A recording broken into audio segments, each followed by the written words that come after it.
Vamos aqui continuando no versículo 11, diz assim: pela bênção dos íntegros a cidade será exaltada, mas pela boca dos ímpios será transtornada.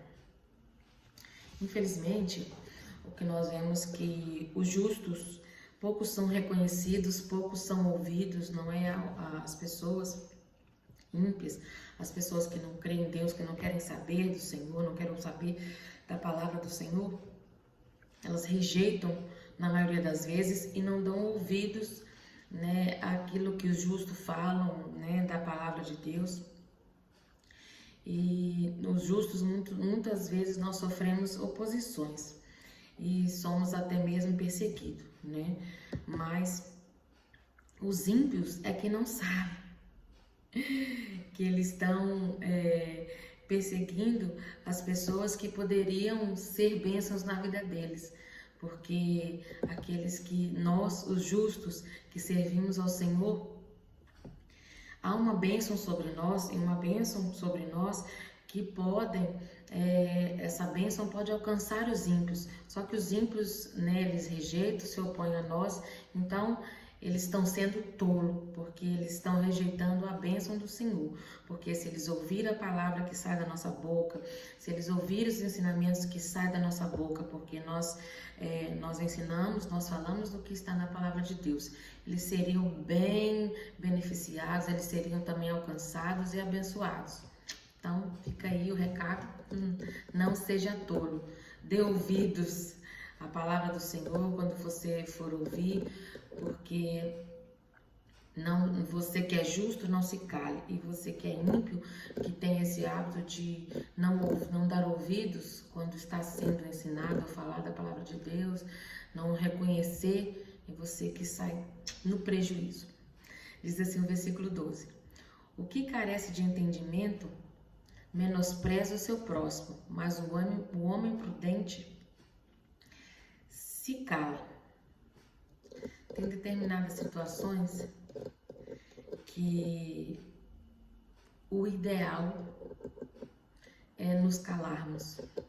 A palavra do Senhor, porque aquele que tem falta de entendimento, que precisa, o que carece de entendimento, menospreza o seu próximo, mas o homem prudente se cala.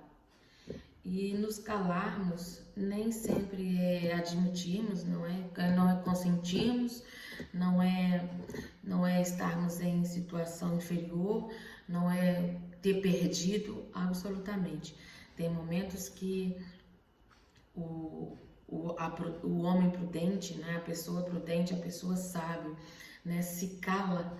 Quando ela se cala, não é porque ela está perdendo a discussão, porque não tem argumento para discutir, é porque a atitude de se calar naquele momento está demonstrando que é a sabedoria que está reinando, é o Senhor que está direcionando, e é necessário se calar para que toda aquela situação, no momento certo, venha ser esclarecida, venha ser resolvida.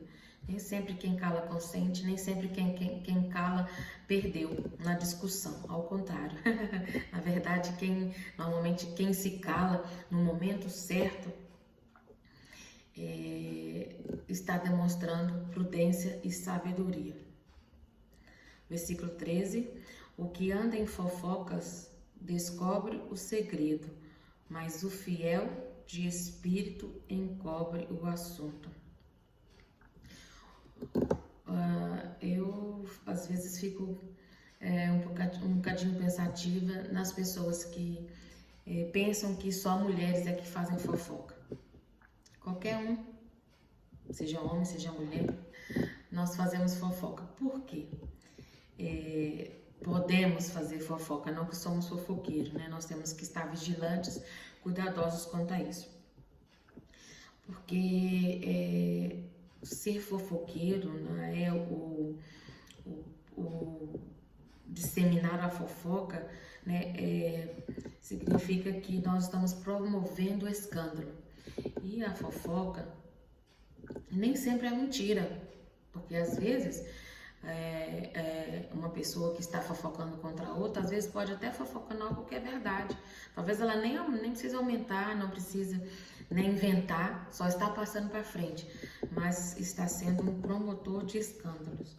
E isso pode trazer sérias consequências para as pessoas envolvidas, tanto quem faz a fofoca, quem ouve a fofoca e quem é o alvo, o objetivo, o assunto, o motivo da fofoca também. Por isso que a fofoca é algo destruidor na vida das pessoas. Versículo 14 diz assim: quando faltarem os sábios conselhos, o povo cairá, mas na multidão de conselhos há segurança. Quando a Bíblia menciona aqui que quando faltam os sábios conselhos, não é só qualquer conselho, são os sábios conselhos, o povo cairá, mas na multidão de conselhos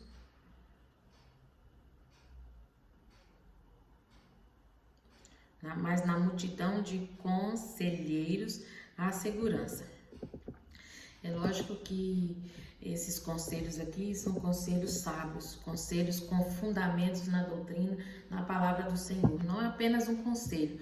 Por exemplo, imagina uma mulher que está numa situação aí, ou descobriu, né, que está sendo traída pelo seu marido, aí vem uma outra amiga ou uma outra pessoa, né, e aconselha, não é? Hoje em dia, um conselho tolo. Faz o mesmo, você tem que fazer o mesmo, pagar na mesma moeda. Então, deixa esse traste para lá, que é o que a maioria das vezes, né, infelizmente é o que se ouve. Mas quando é um conselho sábio, o que uma pessoa sábia vai aconselhar nessas situações? Olha, você tem que conversar, tem que esclarecer, procurar saber o que aconteceu, ter certeza se é verdade, você tem que confirmar. Se o marido, né, se arrepender e quiser deixar essa vida, né, você deve perdoar, não é porque o perdão pode perdoar e continuar o relacionamento, porque o Senhor tem poder para restaurar. Então, há uma diferença. Aqui, a palavra refere-se aos sábios conselhos, quando faltam os sábios conselhos. Então, não é só os conselhos, os sábios conselhos, quando lhes faltam, o povo cairá. Ou seja, quando faltam os sábios conselhos, ou quando os conselhos são conselhos errados, o povo cairá. Mas na multidão de conselheiros há esperança. Versículo 15 diz assim: com ansiedade será afligido o que é ficar por fiador do estranho, mas o que evita as fianças viverá seguro. Mais uma vez, nós vemos aqui a palavra, né, advertindo contra a questão do ser fiador, e principalmente um estranho, alguém que, esse estranho aqui se refere a alguém que não tem temor do Senhor, alguém que provavelmente esteja, né, numa situação de bancarrota, por não saber administrar, por não saber gerir muito bem as suas finanças, está aí precisando de um fiador, por não ser bom administrador financeiro, está aí precisando de um fiador, e está aí advertindo o perigo de ser um fiador, principalmente de um estranho. O versículo 16 diz assim: a mulher graciosa guarda a honra, como os fortes guardam a riqueza. Duas coisas nós vemos aqui nesse versículo que são tratadas: a mulher que tem graça e o homem que tem a força. Porque diz assim, vou repetir: a mulher graciosa guarda a honra, como os fortes guardam a riqueza.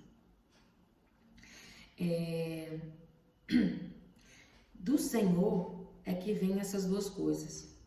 Do relacionamento com o Senhor é que vem a graça e que vem a força.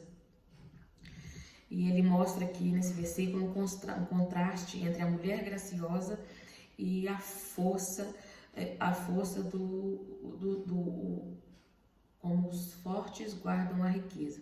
A força que é guardada como a riqueza. Isso tudo, tanto a força como a graça, vem do Senhor.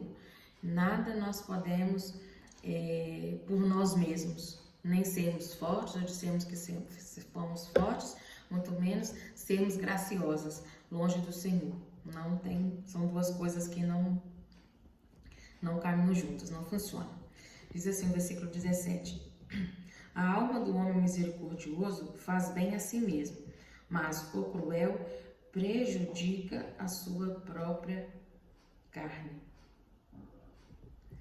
Versículo 18: o ímpio faz obra enganosa, mas o que semear a justiça terá galardão firme.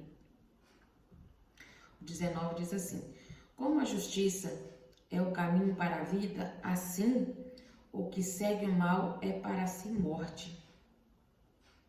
Mais uma vez, nós vemos aqui o caminho do bem, do mal, da vida e da morte sendo oferecido. E novamente eu torno a dizer que é a escolha de cada um, é a nossa escolha. A vida ou a morte, o bem ou o mal.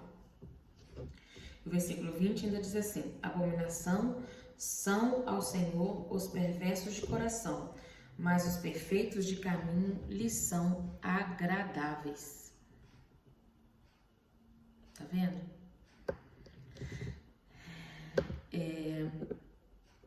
A escolha é nossa. É como se o autor aqui, esses provérbios, eles colocam diante de nós, né, as situações, as circunstâncias, o bem e o mal, o que é certo, o que é incorreto, né, o que é sabedoria, o que é prudência, o que resulta da sabedoria, o que resulta da imprudência, da insensatez, da tolice. Nós é que temos que fazer uma autoanálise, absorvermos todo o ensino para podermos aplicarmos a nossa vida e aí no decorrer, no percurso da nossa vida, não é, agirmos